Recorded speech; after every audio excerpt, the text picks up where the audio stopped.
In late 1977, fear took hold of the Amazonian fishing town of Colares in Pará, Brazil. It began with lights, strange, silent, hovering above the treetops. Then came the injuries. Villagers claimed beams of blue and red light shot down from the sky, piercing their skin, leaving them burned and weak. Dozens fled into the forest. Some refused to leave their homes at night. Others began stringing foil and palm leaves across rooftops, hoping to block the beams. Local physician Dr. Wellaide Carvalho reported treating over 35 patients. Symptoms included puncture marks, anemia, and nervous collapse. Her testimony would later become part of a secret military investigation. These weren't just stories. Photographs were taken. Witnesses included police officers, mayors, and Air Force personnel. But what made Colares unlike any other incident wasn't just the lights in the sky. It was how Brazil's military responded. What followed was one of the most unusual government operations in Amazonian history, and it had a name: Operação Prato. In October 1977, the Brazilian Air Force launched Operation Saucer, also called Operação Prato, to investigate the bizarre aerial phenomena over Colares. Led by Captain Uyrangê Hollanda, the mission was originally framed as meteorological.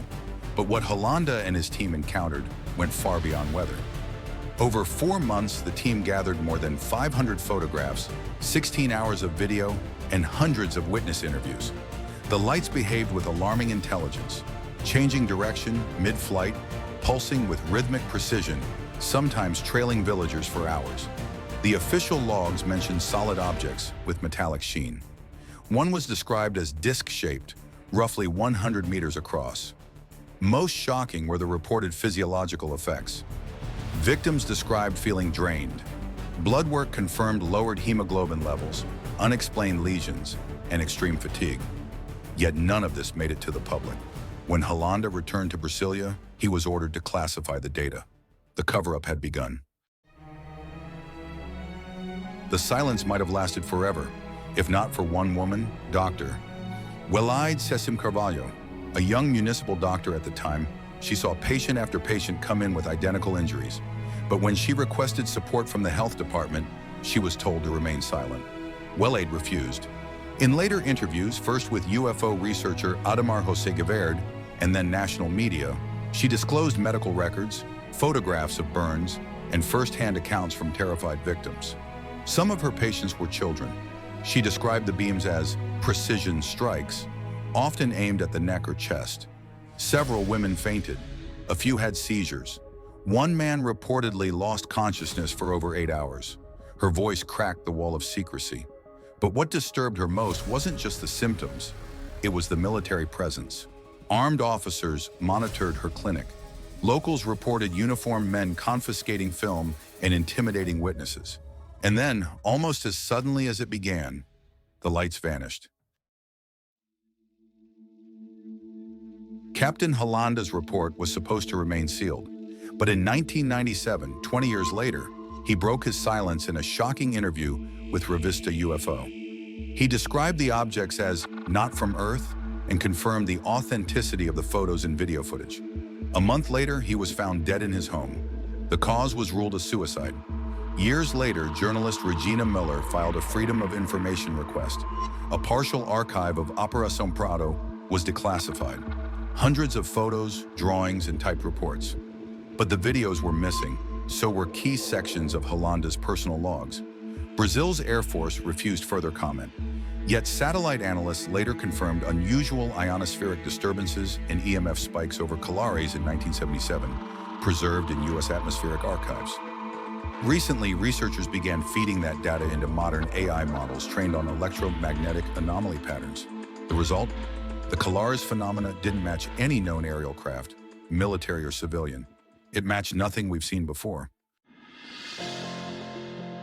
The Colares incident wasn't an isolated case.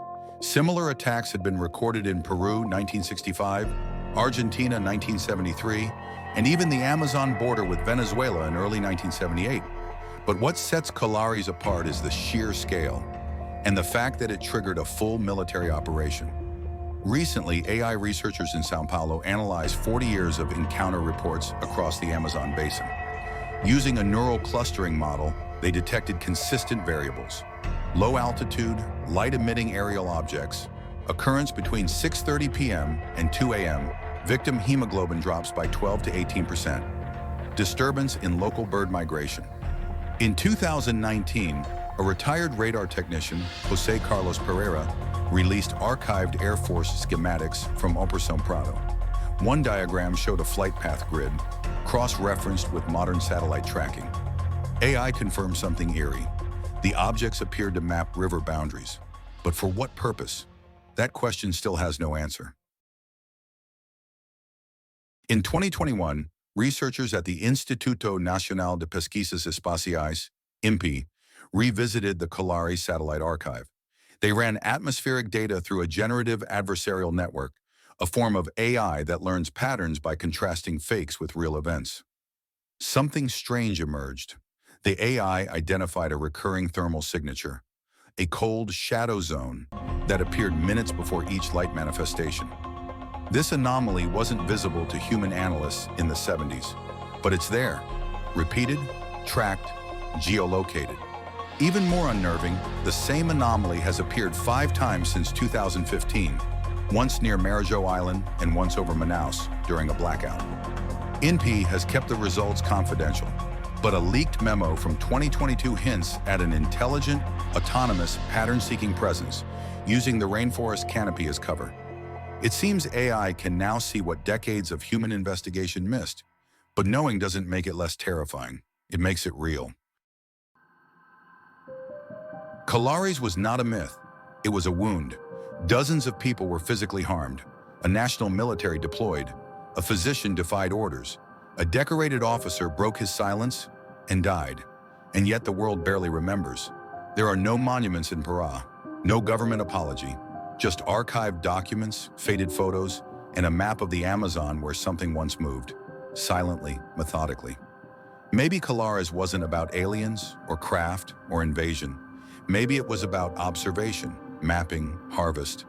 Or maybe it was a test, one that our technology, until now, was never advanced enough to understand.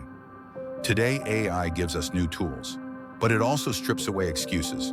We can no longer claim we didn't see, because the truth was recorded by villagers, by doctors, by satellites, and now by machines. Colares wasn't just a mystery, it was a warning. Today we know this as a sensational case, but initially in 1977, it was kept hush-hush. I think they tried their best to keep it under the rug, but someone spread info that something interesting is happening here.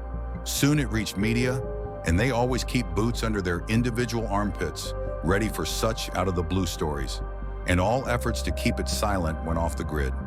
So they rushed to hard measures: military, police, hospital staff, and protocols like don't utter a word until further notice. In our lives nowadays, we often see UFOs, just find that they were altered by softwares to seem real thing. Imagine if you were in that time and place, what would you do? Not as an alien, as an ordinary citizen of the town. Share your thoughts in the comment section, and finally like and subscribe to my channel. Thanks for watching, I hope you enjoyed. See you in the next Amazon adventure with Sam Altman. But until then, do the dishes,